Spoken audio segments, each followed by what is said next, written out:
Terrace கார்டனில் செடி சாயதுக்கு ஒரு டிப்ஸ். எங்களுடைய கொத்தவரை சாய ஆரம்பிச்சிச்சு. ஸோ இதுக்கு கயிறை கட்டி இழுத்து என் ஹஸ்பண்ட் இப்படி கல் வச்சார். கொஞ்சம் நல்லாயிருக்கும். கீழே நான் கொம்பு ஊனி அதையும் வச்சுருக்கேன். ஸோ இதையும் வைக்கும் போது 2 பக்கமும் சாயாது. இப்போ புயல்லையும் தப்பிச்சுது. ஸோ இந்த ஐடியா பிடிச்சிருந்தா மறக்காமல் லைக் பண்ணுங்கள்.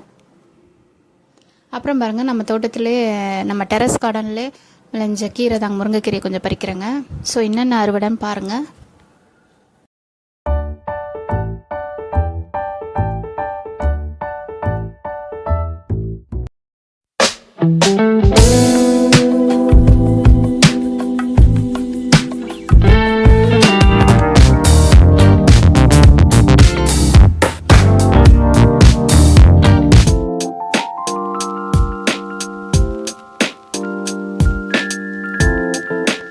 இதான் எங்களுடைய அறுவடை அன்று.